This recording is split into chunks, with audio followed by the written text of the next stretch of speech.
नमस्कार दोस्तों। तो क्या अब यूपी की राजनीति राम बनाम परशुराम से तय होगी?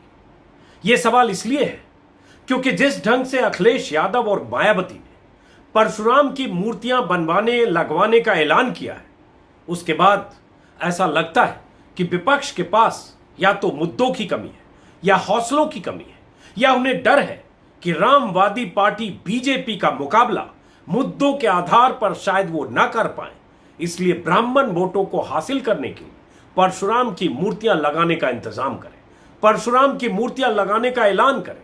शुरुआत की अखिलेश यादव ने, जब अखिलेश यादव की पार्टी नेताओं ने कहा कि यूपी के जिले जिले में परशुराम की मूर्तियां लगाएंगे।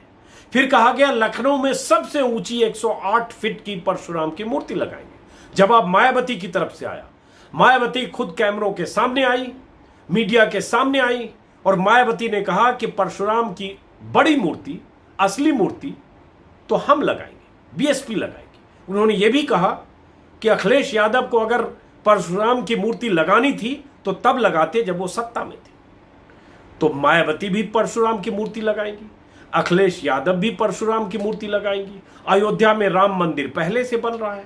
अब सवाल उठता है, क्या यूपी में अखिलेश यादव और मायावती के बीच परशुराम की मूर्तियां लगाने की प्रतियोगिता होगी? सवाल उठता है, क्या अखिलेश यादव और मायावती के पास मुद्दों की कमी है? सवाल उठता है कि जब 2 साल बाद चुनाव होंगे 2022 में, 5 साल योगी राज कर चुके होंगे, तब भी क्या अखिलेश यादव और मायावती 5 साल की सरकार की नाकामी, 5 साल की एंटी इनकम्बेंसी, 5 साल में योगी की योजनाओं की विफलताएं, 5 साल में यूपी में रोजगार के मुद्दे, 5 साल में सड़क बिजली पानी के मुद्दे, 5 साल में किसानों के मुद्दे, और इस बीते 4-5 महीने में कोरोना में जो हो रहा है या आने वाले दिनों में होने वाला है, ऐसे तमाम मुद्दे, ऐसे न जाने कितने मुद्दे अगले 1.5 साल 2 साल में जब चुनाव होंगे तब होंगे। क्या ये सारे मुद्दे विपक्ष के लिए हौसले की वजह नहीं होंगे? या विपक्ष को अब लगने लगा है कि रामवादी पार्टी बीजेपी का मुकाबला करने के लिए परशुराम इतने जरूरी हैं? या लगने लगा है कि ब्राह्मण वोट तभी आएंगे जब परशुराम की मूर्तियां लगेंगी? या लगने लगा है कि दलित वोट, पिछड़ा वोट, मुस्लिम वोट, SC ST वोट और वो तमाम वोट बैंक जो अखिलेश यादव, उनके पिता मुलायम सिंह यादव, मायावती और कांशीराम, इन सब का वोट बैंक, ये सब किसी काम का नहीं, सत्ता में हासिल इसके दम पर नहीं हो पाएगा जब तक परशुराम की मूर्ति नहीं लगाएंगे। और जब तक परशुराम की मूर्ति लगाने के ऐलान के साथ या ब्राह्मणों को पास खींचने के तमाम तरीके अख्तियार करके ब्राह्मणों का वोट बैंक हासिल नहीं करें। लेकिन सवाल यह भी उठता है कि परशुराम की मूर्तियां लगाने से क्या ब्राह्मण वोट बैंक बीएसपी को या सपा को मिल जाएंगे? क्या ब्राह्मण सिर्फ इसलिए वोट देने लगेंगे क्योंकि सपा ने जिले जिले में परशुराम की मूर्तियां लगा दी, मायावती ने सबसे बड़ी मूर्ति लगा दी लखनऊ में, और उसके बाद मूर्तियों का कंपटीशन? तो ऐसे कई सवाल हैं। इसी को समझना चाह रहा था कि जो पार्टी कई बार सत्ता में रही, चाहे समाजवादी पार्टी हो चाहे बीएसपी में हो, और यह पार्टी पिछड़ों की पार्टी है, दलितों की पार्टी है, मुसलमानों की पार्टी रही है, वो पार्टी जो दलित, पिछड़ा, SC ST, मुस्लिम और तमाम इस तरह की के जो वोट बैंक हैं या इस तरह की जातियां हैं, छोटी जातियां, उनकी राजनीति करती रही है, वो पार्टी आज की तारीख में बीजेपी से मुकाबले के लिए परशुराम का सहारा ले रही है। मतलब अब मुख्य मुद्दे हुए किनारे, बीजेपी के सामने बीएसपी और अखिलेश परशुराम के सहारे। तो ऐसे कुछ सवाल है दोस्तों, और इन्हीं सवाल का जवाब तलाशने की कोशिश कर रहा हूं। और इसके लिए आज मैंने कई खास मेहमानों को बुलाया है। हमारे साथ हैं अभय कुमार दुबे, CSDS से जुड़े हैं, जमीनी राजनीति को समझते हैं, सालों तक जनसत्ता में रहे, कई किताबें उन्होंने लिखी है और चुनावी सर्वेक्षण, चुनावी सर्वे, जातीय समीकरण को बहुत गहराई से जानते हैं। हमारे साथ अरुण पांडे हैं, वरिष्ठ पत्रकार हैं, सहारा में काम करते हैं, न्यूज़ 24, इंडिया टीवी, सब जगह उन्होंने काम किया, पुराने मित्र हैं, यूपी के हैं, राजनीति को बहुत गहराई से समझते हैं। हमारे साथ हैं राम कृपाल सिंह, नवभारत टाइम्स के संपादक रहे, लखनऊ से लेकर दिल्ली तक में, आज तक में लंबे अरसे तक रहे हैं और वरिष्ठतम देश के पत्रकारों में से एक हैं, मुझसे भी सीनियर हैं, इसलिए मैं उनको बड़े भाई की तरह समझता हूं। हमारे साथ राम कृपाल सिंह हैं। इन सब से मैं समझने की कोशिश करूंगा, उन्हीं सवालों का जवाब तलाशने की कोशिश करूंगा कि आखिर ऐसा क्या हुआ। इन सब के बीच कांग्रेस भी है, जो कांग्रेस की बेचैनी भी है। तो मैं यही सवाल समझने की, इन्हीं सवालों का जवाब तलाशने की कोशिश करूंगा कि आखिर क्या हुआ कि बीएसपी और सपा को भी परशुराम का सहारा लेना पड़ रहा है। ऐसा क्या हुआ कि इतने सालों की राजनीति के बाद, इतने सालों तक एससी एसटी, पिछड़े, मुस्लिम और तमाम इस तरह की बातें करने के बाद आज भूमि पूजन के बाद, खास तौर से, वैसे उसके पहले भी तैयारी थी, सारे मुद्दे खत्म हो गए और मंदिर बना मूर्ति। वहां मंदिर अयोध्या में बन रहा है, आप परशुराम की मूर्ति लखनऊ में लगाने का ऐलान कर रहे हैं। और जब एक ऐलान कर रहा है तो दूसरा भी सामने आ जा रहा है। मायावती आ जा रही है कि नहीं, मूर्ति तो हम भी लगाएंगे। वो मायावती जिनकी वेबसाइट पर आज भी अगर आप जाएंगे बीएसपी की वेबसाइट पर, तो वहां कांशीराम दिखेंगे, वहां सावित्रीबाई फुले दिखेंगी, तस्वीरों की बात कर रहा हूं, वहां ज्योतिबा फुले दिखेंगे, वहां आपको छत्रपति शाहू जी महाराज दिखेंगे, वहां पेरियार दिखेंगे, वहां अंबेडकर दिखेंगे। वहां ऐसे लोगों के किरदारों की तस्वीरें हैं। यही इनके आदर्श, यही इनकी राजनीति है बीएसपी की। लेकिन आज बीएसपी क्या बात कर रही है? परशुराम की मूर्ति बीएसपी लगाएगी। आपको याद होगा, बीएसपी किसी जमाने में मनुवादी मनुवादी मनुवादी सबको बोलती थी, और वो मनुवादी बोलते वक्त ब्राह्मणवादी सोच, ब्राह्मणवादी व्यवस्था पर चोट करने का मकसद था। ये वो बीएसपी है जो किसी जमाने में तिलक, तराजू और तलवार के नारे देती थी। इसके बाद की लाइन में नहीं बता रहा हूं। और वो पार्टी पिछली बार भी हुआ, 2007 का चुनाव अगर देखें तो ब्राह्मणों को एक तरह से एक सोशल इंजीनियरिंग करने की कोशिश की मायावती ने, जिसकी कामयाबी भी मिली। करीब 85 ब्राह्मणों को टिकट दिया गया, जिसमें 66 शायद जीत कर आए थे। और उसके बाद वही पार्टी का नारा बदला, जब ब्राह्मण शंख बजाएगा हाथी दिल्ली जाएगा जैसे नारे लगे। तो सवाल उठता है, ब्राह्मण वोट बैंक जो बीते 2 चुनाव में खास तौर से पूरी तरह से मोटा चंक बीजेपी के पास जा चुका है, तो क्या वो ब्राह्मण वोट, क्या वो वोट बैंक, क्या उस वोट बैंक में सेंधवारी, ये परशुराम की मूर्तियों से बीएसपी और समाजवादी पार्टी लगा पाएगी? और इन सब के बीच कांग्रेस के नेता जितिन प्रसाद ब्राह्मण है, यूपी में है, और लगातार वो खुद ब्राह्मणों के लिए वहां ब्राह्मण सभाएं कर रहे हैं। और उन्होंने ब्राह्मणों पर कहां कहां अत्याचार हुआ उसकी पूरी लिस्ट बनाई है। किस किस इलाके में ब्राह्मणों को तरह तरह की एट्रोसिटी का सामना करना पड़ा या हत्याएं हुई, उसकी लिस्ट है। सुना है कि यूपी का ऐसा नक्शा भी जारी करने वाले हैं, यहां ब्राह्मण की हत्याएं हुई हैं, उसमें विनय तिवारी से लेकर कमलेश तिवारी का नाम है। और ये बात तब भी उठी जब विकास दुबे को एनकाउंटर में मारा गया, और विकास दुबे के साथ कुछ मारे और पकड़े जो लोग गए उसमें भी ब्राह्मण थे, शुक्ला और दुबे थे। तब भी ये कहा गया कि ब्राह्मणों को चुन चुन कर निशाना बनाया जा रहा है। और अब जितिन प्रसाद ब्राह्मण चेतना संवाद कार्यक्रम के जरिए ब्राह्मणों के बीच जमीन तलाशने की, उस जमीन को तलाशने की कोशिश कर रहे हैं जो कांग्रेस की जमीन कभी थी। मंडल के पहले, 80 के दशक से पहले एक समय था जब यूपी में कांग्रेस के 6 चीफ मिनिस्टर हुए जो ब्राह्मण थे। 23 साल तक ब्राह्मण मुख्यमंत्रियों ने यूपी पर राज किया, पहले चीफ मिनिस्टर से लेकर नारायण दत्त तिवारी तक, जो 3 बार चीफ मिनिस्टर रहे। तो ब्राह्मणों के वोट बैंक की जमीन कांग्रेस से खिसकी। वो समाजवादी पार्टी को तो न मिली, लेकिन बीएसपी को मिली। बीएसपी को ब्राह्मणों के वोट मिले 2007 में। उसके बाद फिर बीजेपी से जुड़ा हुआ। अब इन सब के बाद ये नई कहानी परशुराम की, क्योंकि परशुराम दिलाएंगे वोट। तो इसी पर बात करेंगे दोस्तों। पहला सवाल मेरा अभय दुबे से है। अभय दुबे का परिचय मैं आपसे करा चुका हूं। अभय दुबे जी, सवाल आपसे यही है, सारा जिक्र मैंने कर दिया, मायावती का, कांशीराम का, समाजवादी पार्टी का, अखिलेश यादव का, मुलायम सिंह की पार्टी का। ये पार्टियां जिनका अगर आप 84 में बनी बीएसपी और समाजवादी पार्टी का अगर देखें 80 के दशक से लेकर आखिरी दशक में जब मुलायम सिंह ने पार्टी बनाई, 90 के शुरुआत में जनता दल से अलग होकर, उसके बाद एक समय में मौलाना मुलायम तक कहा जाता था मुलायम सिंह को। और उसके बाद ये सारी चीजें होने के बाद आज इस स्थिति पर आ गए हैं कि परशुराम की मूर्ति की बात कर रहे हैं। और प्रतियोगिता, ऐसा लग रहा है दोनों में प्रतियोगिता हो गई। और हो सकता है आने वाले समय में हम यूपी में देखें कि कुछ जिले में समाजवादी पार्टी मूर्ति बनवा रही है, कुछ जिले में या लखनऊ में ही 2 मूर्ति लग रही है, जमीन दोनों तलाश रहे हैं, दोनों कह रहे हैं चंदा करेंगे, और 2 मूर्तियां बन रही है परशुराम की। लेकिन सवाल बुनियादी ये है कि क्या परशुराम की मूर्ति बना देने से क्या ब्राह्मण वोट वापस में इनको मिलेंगे या इनको ब्राह्मण वोट मिलेंगे? और उससे बड़ा सवाल यह भी है कि क्या इन दलों के पास सारे मुद्दे खत्म हो गए?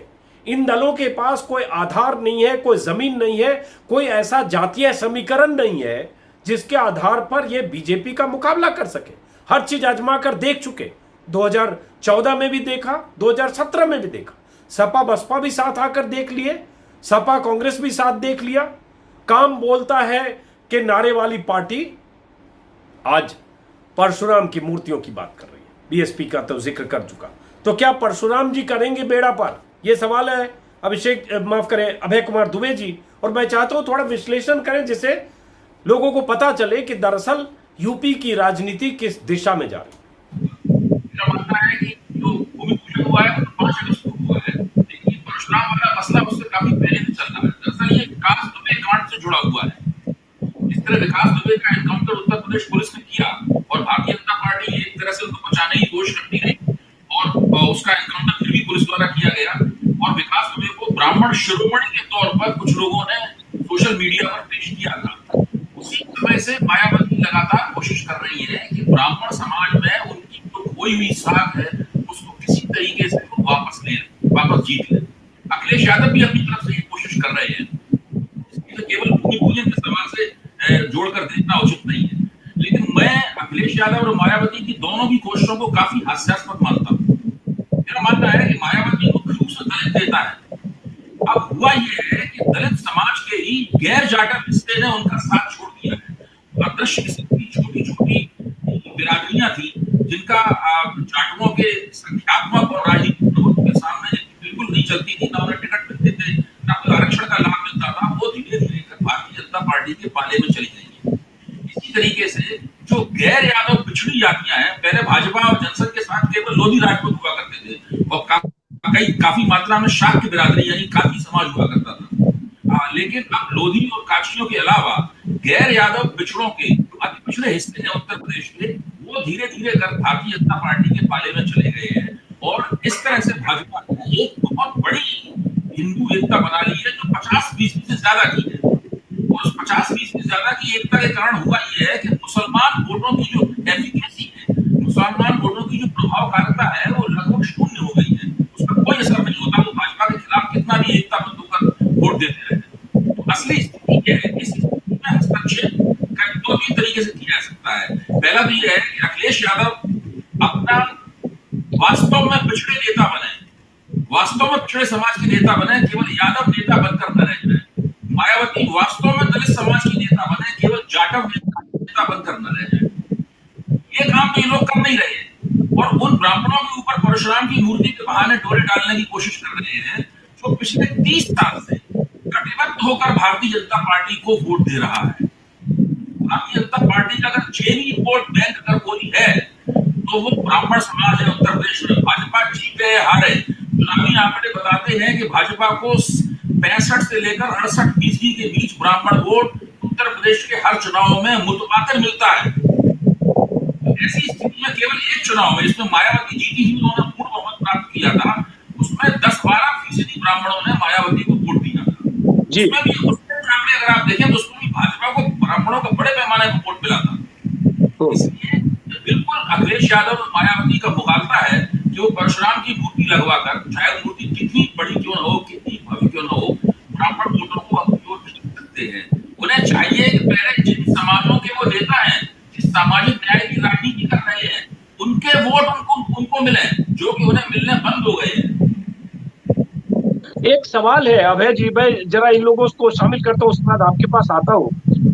रामकृपाल जी आपसे कि देखिए, मैं अभी देख रहा था, अभी योगी के सरकार के 3 साल हुए, कर्ज माफी योजना हो, कोरोना के दौरान जो भी 4 महीने में रिस्क मैनेजमेंट और तमाम तरह की बातें हो, रोजगार का सवाल है, कानून व्यवस्था का सवाल है, 24 घंटे बिजली का वादा था, गठबंधन का वादा था, तमाम तरह के वादे जो सरकार बनने के बाद किए गए और उसके बाद हम रोजगार के लिए अभी मैं आपसे बात करूंगा तब एक ही बार में सारी बात ना हो, लेकिन ये सारी चीज सरकार की नाकामियों की लंबी लिस्ट, जैसा कि मैंने जब 2 साल बाद चुनाव होगा और कुछ होगा और समीकरण आंकड़े के जरिए कुछ चीज समझाया, लेकिन सवाल ये कि विपक्ष क्या इतना पंगु हो गया कि उसके पास अब मुद्दा ही नहीं है जो तन से खड़ा हो सके, कामों पर बात करे, सरकार की विफलताओं पर बात करे, सरकार के दावों पर बात करे और अपने एजेंडे, अपने जो भी विकास के का एजेंडा होगा उस पर बात करे। वो मंदिर का जवाब मूर्ति लेकर आ रहे हैं। अजीत जी, थोड़ी सी आवाज में आपका जैसा अभय जी कह रहे थे तो थोड़ी सुनाई, मतलब हालांकि मैं साफ साफ मतलब समझ गया हूँ, मगर आवाज में खड़खड़ाहट कुछ है। बहुत सारी बात जो मैं कहने वाला था वो ऑलरेडी अभय जी ने कह दी। ईमानदारी थोड़ा सा आगे एक बात कहूंगा, जो आपने भी कहा कि आपको किसी तरह फर्म होता है, मेरा ऐसा मानना है कि ये बीजेपी की जो सफलता है उसमें बहुत बड़ा श्रेय यही अपोजिशन को जाता है। मैं हमेशा इस बात को मानता रहा हूँ और लगातार कहता रहा हूँ, जब आप विकल्प नहीं है, कोई भी विकल्प बनने की उसमें से मतलब एक तरह जैसे जल्दबाजी हुआ करती थी, वो कहती थी कि हम कुछ नहीं जानते, हमें सत्ता चाहिए। लेकिन जब राष्ट्रीय पार्टी कांग्रेस ने यह कह दिया कि हम, मैंने पूछा था एक दिग्विजय सिंह से कि आप ये बताइए आपका प्राइमरी लक्ष्य क्या है, मुख्य उद्देश्य होता है, तो उन्होंने कहा कि बीजेपी को हटाना। मैंने कहा तो सीपीएम जो है 70 साल से ही कर रही है, सीपीएम ने कभी हिंदुस्तान में 500 कैंडिडेट खड़ा नहीं किया। इसका मतलब यह है कि जनता की कोई गलती नहीं है, जनता को आपने कभी 70 सालों में ये एहसास नहीं कराया कि आप एक विकल्प है। तो पहली बात तो यह है कि एक बात है, पार्टी कोई भी रहे कैसे भी रहे, जब आप कहेंगे कि मुझे तो सत्ता पे पहुंचना है, सत्ता पकड़नी है, और उसके बाद जाहिर सी बात है कि सत्ता पर आप होंगे तभी आपकी नीतियां उतार चलेंगी। जब इस देश की राष्ट्रीय पार्टी ने छोड़ दिया तो जो बातें आप कह रहे थे, मैं अपनी की बात इसलिए नहीं कहता कि बिल्कुल सही वो कह रहे हैं। आप देखिए लगातार समाज में बदलाव हो रहा है, तो 1990 में तो पिछड़ा की परिभाषा थी ना, उत्तर प्रदेश में क्या है, एक सेब है उसको काट दीजिए, आधे को 3 भाग कर दीजिए, 17 से 18 दलित और ये एक बड़ा सख्त फॉर्मूला रहा है एनालिसिस करने वालों के लिए भी और लोगों के लिए कि इसको जोड़ तो ऐसा हो जाएगा। ये क्यों गलत साबित हुआ? तो अभय जी ने कहा, मैंने पिछले बार भी कहा था 2000 आप ये जो विशेष को करके है घबरा जाएगी, क्योंकि अब विशेष काउंट नहीं कर रहा है, शेष यानी वे जाते हैं तो 2% है जो 2.5 नहीं 1% है, वो है साप्ताहिक सब्जी बाजार में। तो आपको जाते हैं तो सब्जियां फेंक देते हैं, सुबह जब ठोकर वाले जाते हैं तो पता चलता है कि उनका बहुत सारे लोग खा के लाते हैं। तो ये श्रेष्ठ जो था ना उसको किसी ने नहीं किया, न मीडिया कभी उसको काउंट करता था, सब काउंट करते थे कि दिखाना तरीके ने रहा कि मंदिर के समय जो एक थे, लेकिन 20-30 सालों में उन्होंने देखा उनको भी और जब उनको लगा कि हमारा सवाल है कि एक जो तो आपने सुना अरुण पांडे जी जो रामकृपाल जी बोल रहे थे। अब एक सवाल फिर वहीं वापस लौटते हैं कि अब जैसे कांग्रेस की भी बात करेंगे तो जितिन प्रसाद भी वहां यूपी में ब्राह्मण सभा का आयोजन कर रहे हैं और वहां भी वो भी ब्रह्म चेतना संवाद कार्यक्रम की शुरुआत कर चुके हैं।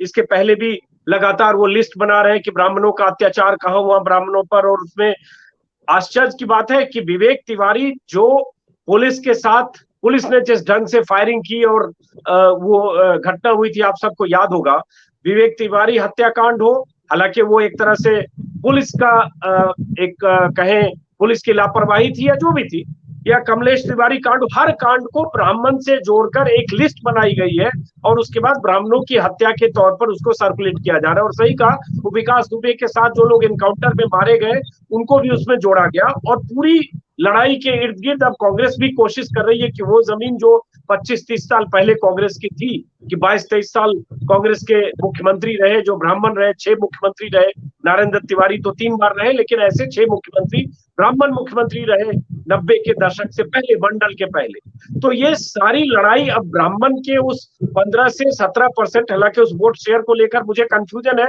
अभय जी आगे करेक्ट करेंगे कि एक्चुअल कितना है, लेकिन उस वोट शेयर पर कब्जे की लड़ाई।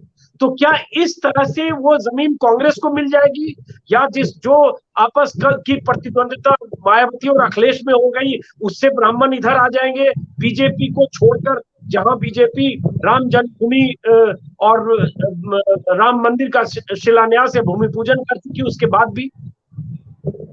नहीं अजीत जी, देखिए मुझे एक दूसरी बात कहनी थी। दरअसल क्या है कि उत्तर प्रदेश एक प्रयोग के दौर से गुजर रहा है। आपने ध्यान से देखा होगा तो विधान 2014 के बाद स्थितियां पूरे उत्तर प्रदेश में बहुत तेजी से बदली। जिस तरह से बीजेपी और मोदी का एक तरह से एक छत्र साम्राज्य कायम हुआ पूरे देश में, और उसके बाद एक के बाद जो चुनाव आने लगे, तो सबसे पहले समाजवादी पार्टी और कांग्रेस के बीच में समझौता हुआ। 2 बच्चों की बात आई, वो चुनाव आपने देखा है, उससे कुछ नहीं हासिल। उसके बाद एक बिहार का जो एक्सपेरिमेंट हुआ, उसके बाद मायावती और अखिलेश को लगा कि हम दोनों अगर एक होंगे तो शायद उत्तर प्रदेश की पूरी तस्वीर बदल जाएगी। लेकिन आपने देखा कि उसका भी कोई असर नहीं हुआ। और आफ्टर ऑल आज जो कवायद हो रही है, ये चुनाव को ही ध्यान में रख के हो रही है।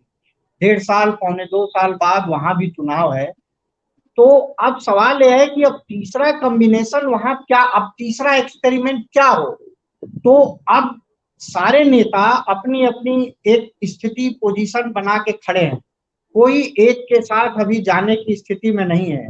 जिस तरह मायावती और अखिलेश के बीच में झगड़े और दरार पैदा हुआ, उसके बाद से अब दोबारा इनमें कोई यूनिटी होगी और उस पे देश की, प्रदेश की जनता भरोसा कर लेगी, ये थोड़ा अभी दूर की बात लगती है।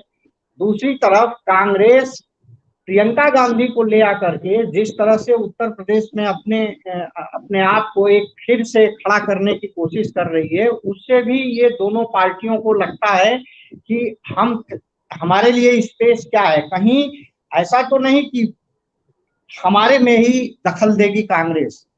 तो मुसलमान, हम ये मान लेते हैं कि चलिए मुसलमान एक वोट बैंक है जो इन दोनों पार्टियों के साथ है। अगर कैंडिडेट देते हैं, वो मुस्लिम कैंडिडेट जो होता है, तो उनको कई एक जगह मुसलमान वोट देते हैं। लेकिन अरुण जी, मूल सवाल से आप थोड़ा दूसरी तरफ जा रहे हैं। आप सवाल ब्राह्मण सवाल ये है कि बीजेपी रखना चाहते हैं। आज जो उसका सोशल मास देश है, जो हिंदू फ्लेवर के साथ ब्राह्मण, ठाकुर और खास तौर से पिछड़ों का जो निचला हिस्सा है, वो बड़े पैमाने पे गोलबंद हुआ है पूरे प्रदेश में।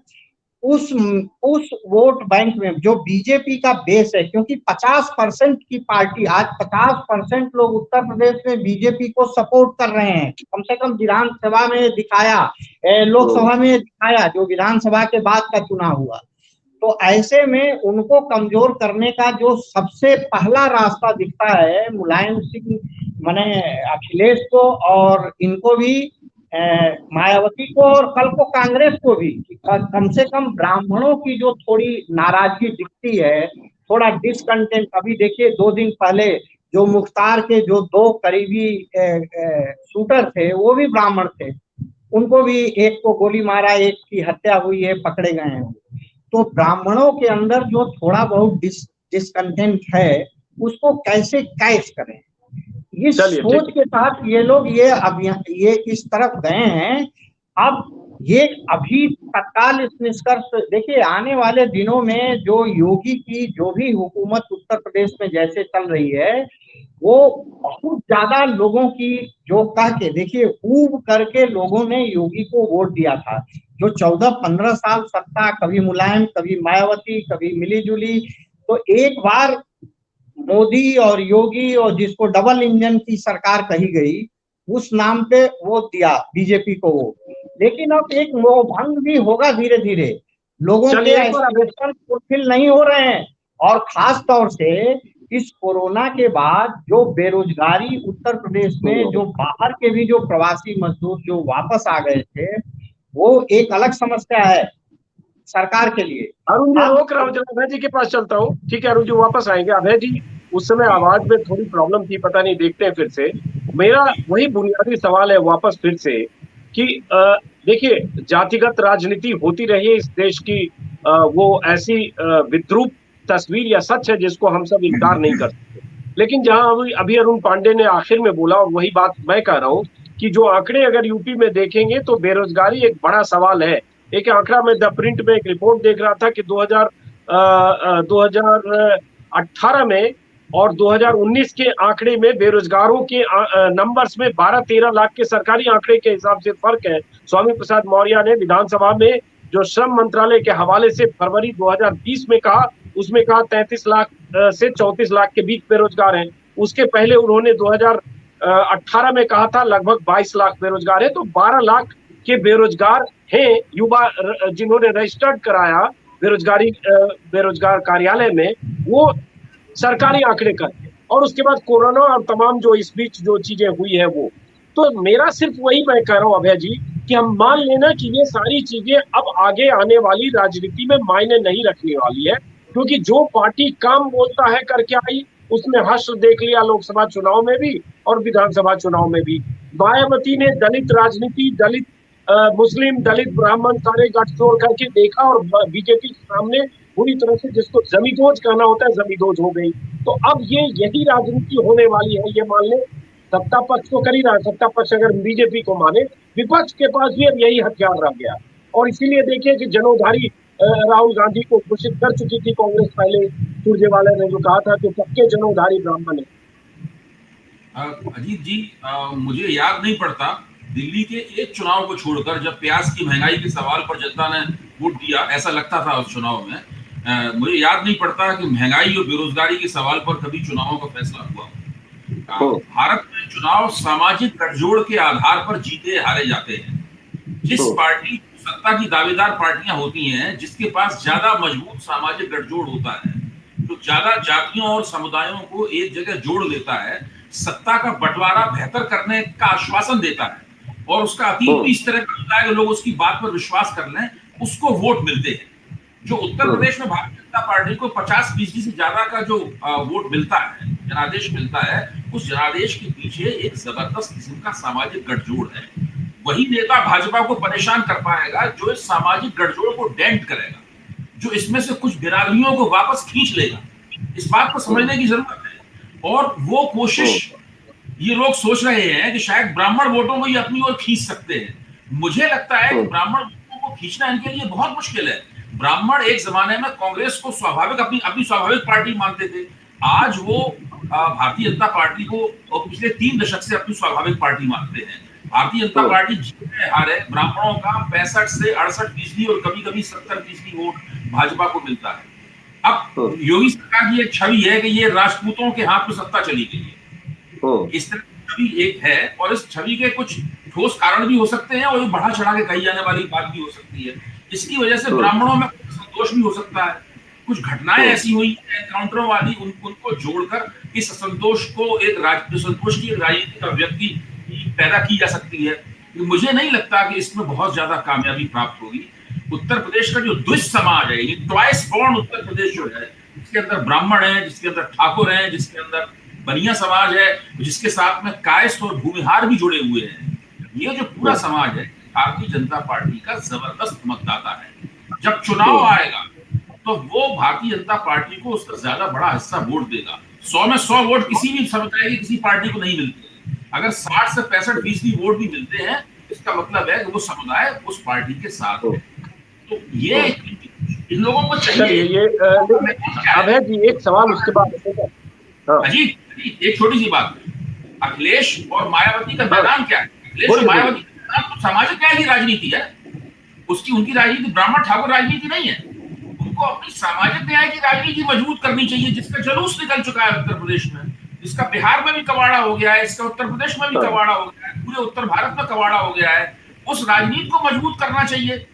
उस राजनीति में ये लोग पगे हुए हैं, उसकी सारी शिक्षा इनके पास है, उसकी पूरी विरासत इनके पास है। इसके बावजूद ये ब्राह्मण वोटों की और ठाकुर वोटों की कोशिश अगर करने लगे तो ये अपने आप में बहुत बड़ी विडंबना है।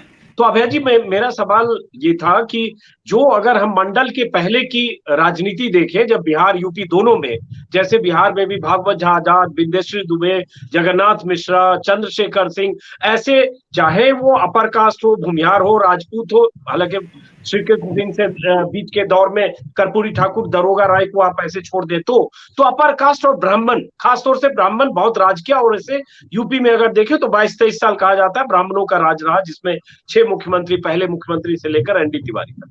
अब जो आपने कहा वही बात है कि मायावती का इमरजेंस हो, अखिलेश यादव के पिता मुलायम सिंह का इमरजेंस हो, बिहार में लालू यादव का इमरजेंस हो, ये सारा जो हुआ ये मंडल और पिछड़ी जाति, एससी एसटी, दलित, पिछड़ा, ये सब कॉम्बिनेशन से हुआ।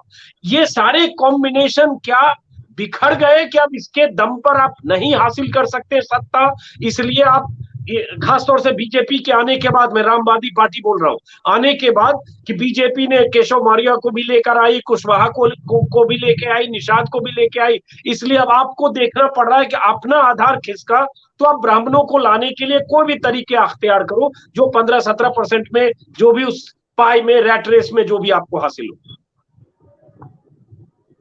1993 के मुलायम सिंह यादव और 2004 के और 2012 के, 2013 के मुलायम सिंह यादव के बीच का अंतर आप समझिए।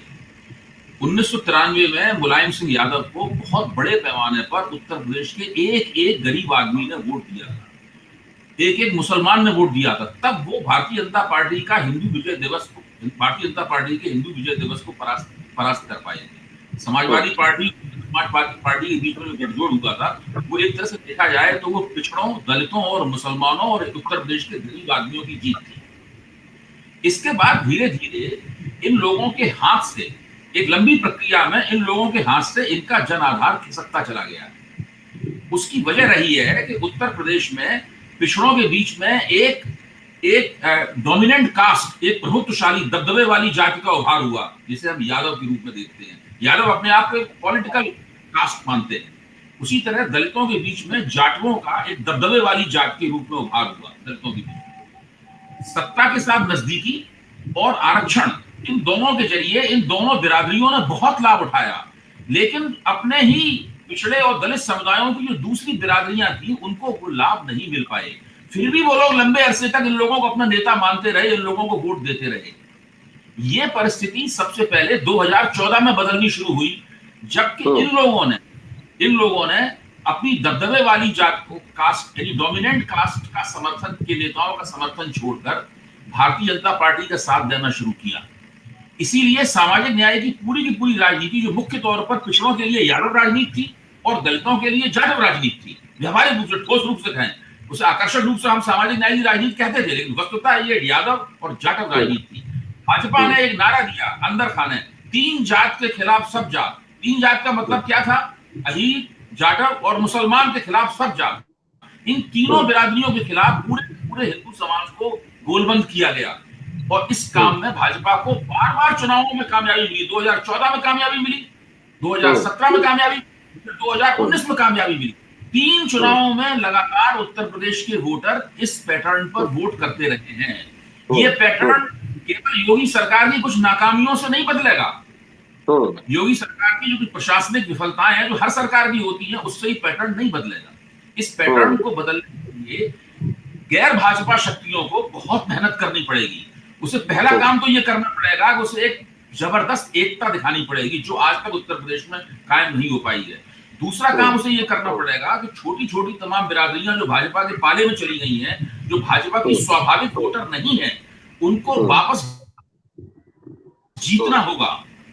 देखिए गोरखपुर का जब उपचुनाव जीता गया था, जिस निषाद पार्टी के उम्मीदवार के जरिए जीता गया था, जब लोकसभा का चुनाव हुआ तो निषाद पार्टी का उम्मीदवार अखिलेश के साथ नहीं रहा, वो बीजेपी में चला गया।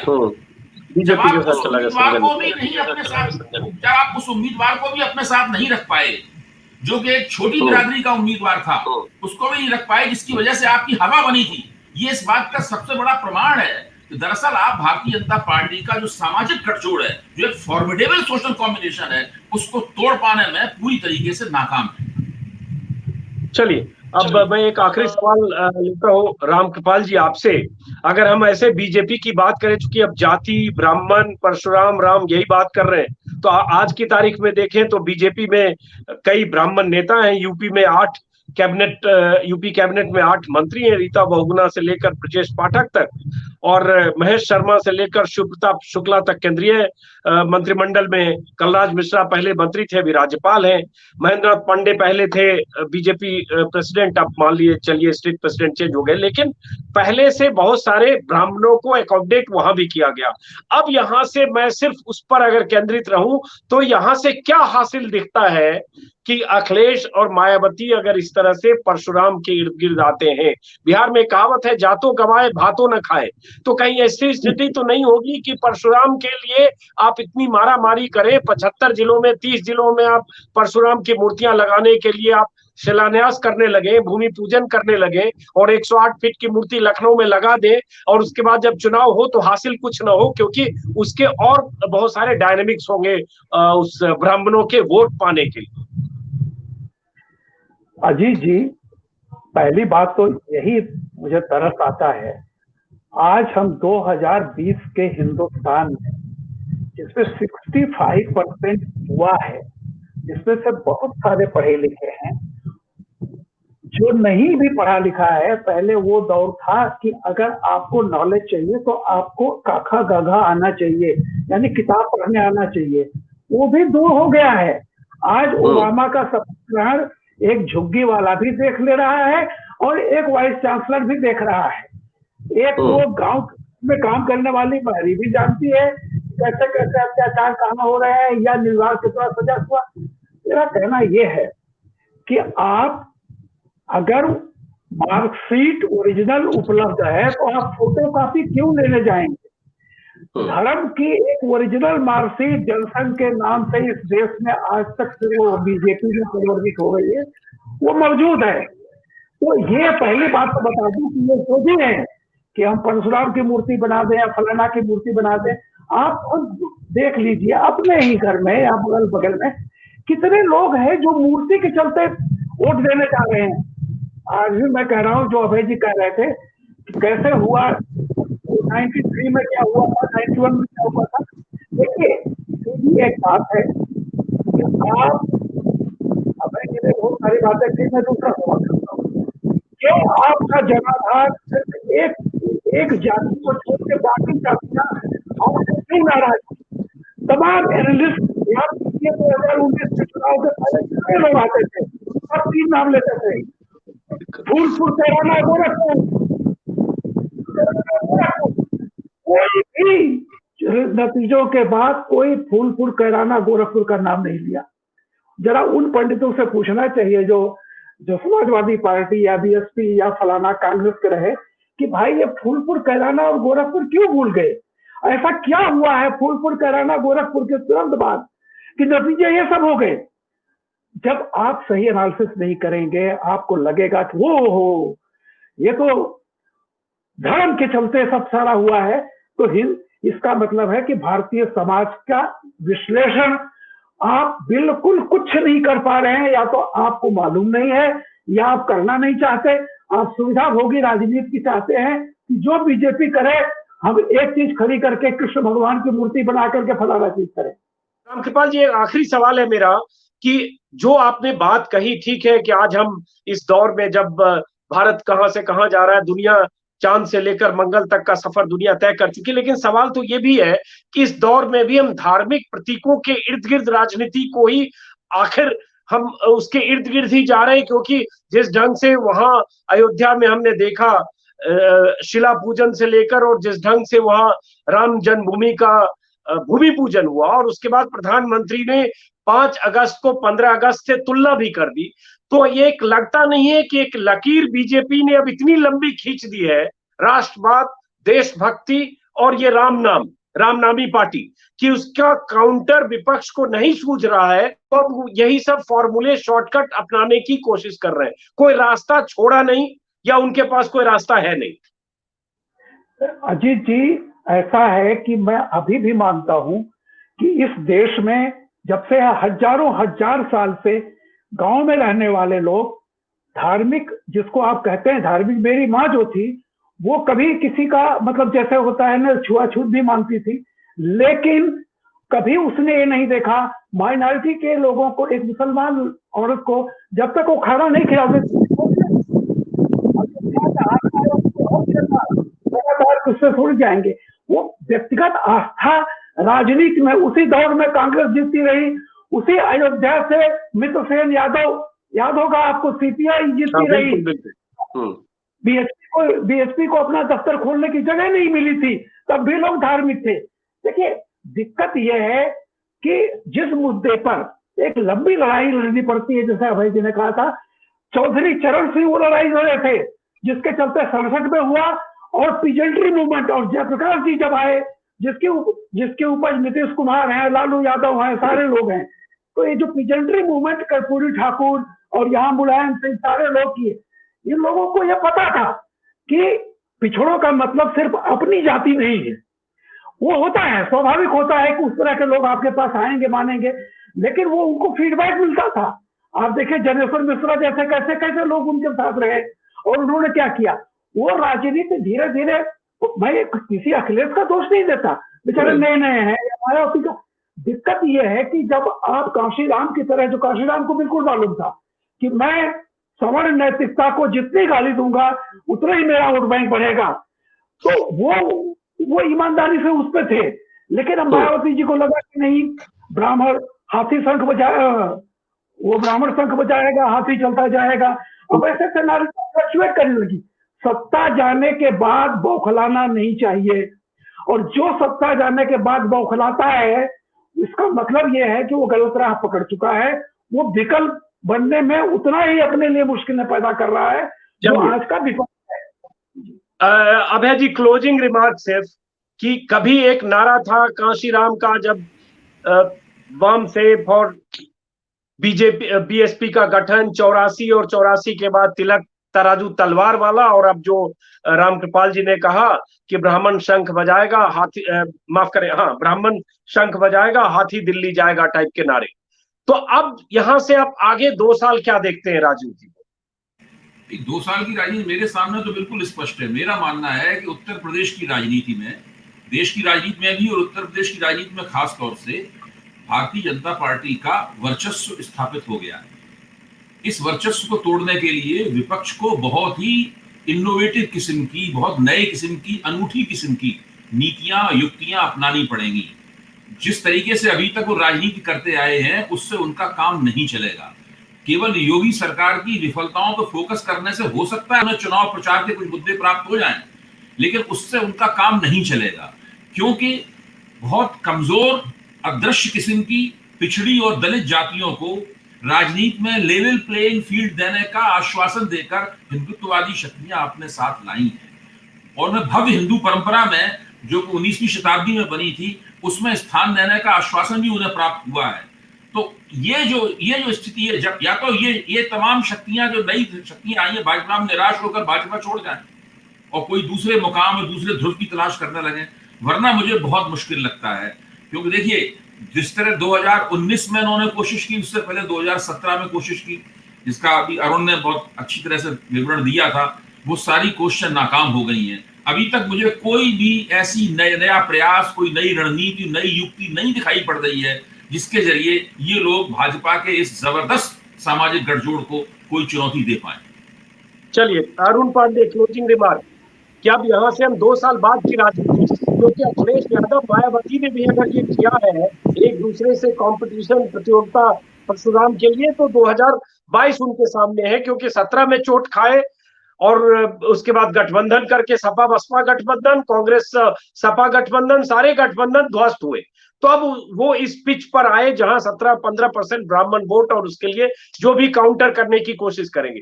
अब आगे यहां से 2 साल क्या दिखता है? देखिए, अभी 2 साल तक की दुनिया तो कोई बहुत प्रेडिक्ट नहीं की जा सकती। जो अभी कमोबेश है वही रहने वाली है। बीजेपी को अभी सत्ता से बहिष्कृत कर देने का कोई बहुत प्लान ना ही समाजवादी पार्टी, ना ही कांग्रेस और ना ही मायावती बनी। कई एक बात तो मुझे ये लगता है, इसमें आगे कभी बात होगी, इधर हाल के दिनों में मायावती ने जो स्टैंड लिया है डिफरेंट मुद्दों, मुझे तो ऐसा लगता है कि मायावती वो रास्ता भी खोले रखना चाहती हैं, वो दरवाजा भी खोले रखना चाहती हैं कि जब जरूरत पड़े तो वो बीजेपी के साथ खड़ी नजर आए। चाहे वो चीन का सवाल हो, चाहे जयपुर माने राजस्थान में जो कुछ हुआ वो सवाल हो, या चाहे और भी कई मुद्दे हैं, लगातार मुद्दे हैं जिसपे कि उनका बयान उस तरह का आता रहा है। कोरोना के सवाल पे और कांग्रेस सीधे सीधे उन पे हमलावर रुख अख्तियार कर रही है और उसको अघोषित बीजेपी की का स्पोक्स पर्सन कहती है। तो कुल मिलाकर के देखिए, अभी पॉलिटिक्स में जैसा अभय जी कह रहे थे, अभी ये शेप लेना एक बाकी है कि आगे क्या क्या रास्ता होगा। अभी बीजेपी अजय बनी हुई है। चलिए, आप सभी मेहमानों का बहुत बहुत शुक्रिया। फिर कभी बात होगी। आज ऑडियो की प्रॉब्लम कई जगह हुई, इसलिए दर्शकों से भी माफी मांगता हूं कि शायद नेट प्रॉब्लम थी, इसलिए कई जगह ऑडियो की प्रॉब्लम आपको दिखेगी। कोशिश करेंगे कि अगली बार ऑडियो क्लैरिटी हो कम से कम। फिर भी आप सबने देखा इस वीडियो को, इसके लिए आप सभी को बहुत बहुत शुक्रिया।